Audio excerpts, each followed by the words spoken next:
Hello friends, मैं हूं Bharti Sharma, education and medical counsellor. आज हम ऐसे टॉपिक के बारे में बात करने वाले हैं जो आज के स्टूडेंट के लिए काफ़ी फ़ायदेमंद है। एक स्टूडेंट अपनी मेमोरी को कैसे इम्प्रूव कर सकता है, उस बारे में हम आज बात करेंगे। So friends, many different techniques to improve memory like cognitive training, psychopharmacology diet, stress management and exercise। Student की मेमोरी पावर को कैसे बढ़ाया जा सकता है, इसके बारे में हम बात करने वाले हैं। सबसे पहली बात करें तो सबसे पहला जो एक चीज़ देखी जाती है वो देखी जाती है डेप्थ लेवल।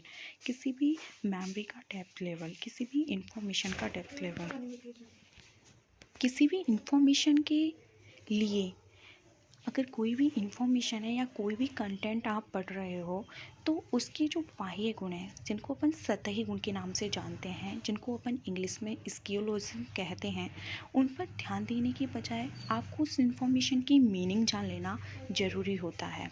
उससे आपकी मेमोरी लेवल बढ़ता है, मेमोरी अच्छी होती है। अगर डेप्थ लेवल के लिए जो भी इंफॉर्मेशन है, अगर उससे रिलेटेड जितना भी पॉसिबल हो आपके लिए दोस्तों, तो आपको उनसे क्वेश्चन पूछे जाएँ। उस जो इन्फॉर्मेशन है उससे रिलेटेड अगर आप क्वेश्चन पूछेंगे तो आपको उनकी मीनिंग के बारे में पता चलेगा। कोई भी न्यू कंटेंट है उसको अगर आप अपनी लास्ट नॉलेज से रिलेटेड करके पढ़ेंगे तो वो आपके एप्टीट्यूड का हिस्सा बन जाएगी। और यहाँ पर लर्निंग पावर की बात करें तो वो बहुत अधिक बढ़ने की संभावना हो जाती है। देखिए, अपनी मेमोरी में क्या होता है, जब हम किसी भी चीज़ की स्टडी करते हैं तो वहाँ पर बहुत सारे बैरियर होते हैं जो आपकी मेमोरी को क्या करते हैं, इंक्रीज़ करते हैं। अगर इन बैरियर को इंक्रीज़ करने के लिए देखा जाए तो उसके लिए एक अच्छी चीज़ ये है कि जितना भी संभव हो इन बैरियर से दूर रहा जाए। अगर आप किसी भी इंफॉर्मेशन को पढ़ रहे हैं, एजुकेशन में किसी भी टॉपिक को पढ़ रहे हैं, तो आप अपनी स्टडी को इस तरह से व्यवस्थित कीजिए कि समान विषय को कंटिन्यूअस आपको नहीं पढ़ना है, किसी भी समान कंटेंट को आपको नहीं पढ़ना है। उससे बहुत ज़्यादा बोरियत महसूस होती है और वहाँ पर आप उसे अच्छे से नहीं समझ पाते हैं।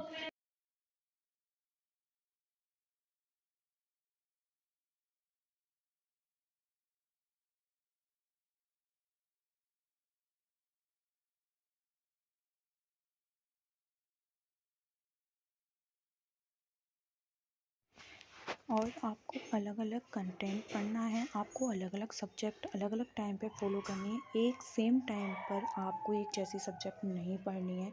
जैसे बच्चे करते हैं सारे दिन, चलो आज हिंदी हिंदी पढ़ लेते हैं, आज मैथ मैथ पढ़ लेते हैं, तो फ्रेंड ये गलत है।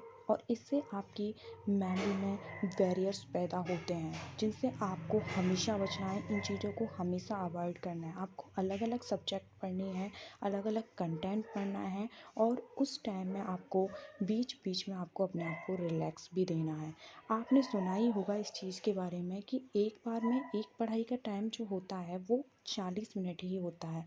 आप क्या करते हैं कि आप पूरे कंटेंट को एक साथ पढ़ते हैं और उसके जो मेन मेन जो टॉपिक होते हैं उन पर आप ध्यान नहीं देते। तो आपको बता दूं दोस्तों, पूरा कंटेंट पढ़ने के बजाय आपको उनके संकेतों को याद करना अच्छा होता है, उनके बीच में रिलेशन बनाना अच्छा होता है।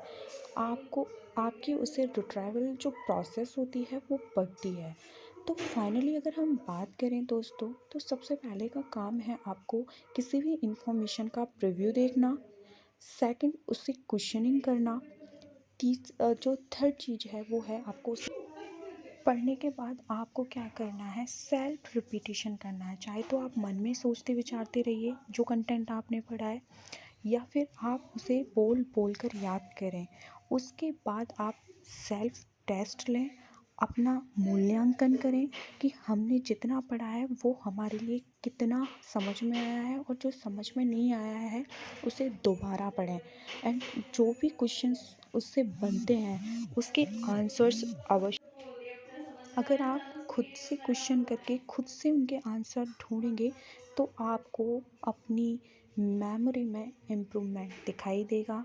आपकी हर टॉपिक को ये क्लियर करेगा, आपके पावर को बढ़ाएगा, और हमेशा के लिए ये चीज़ आपके कॉन्शियस माइंड में ये अवश्य रहेगी, और हमेशा के लिए ये स्टेबल हो जाएगी। दोस्तों ऐसा कोई भी मेथड नहीं है जो रातों रात आपकी मेमोरी को इम्प्रूव कर सके। आपको इसमें मेहनत करनी पड़ेगी, इम्प्रूवमेंट के लिए आपको समय देना पड़ेगा और आप अपनी मेमोरी को अच्छा बना सकते हैं। आप अपनी स्टडी को स्टेबल कर सकते हैं। थैंक यू दोस्तों।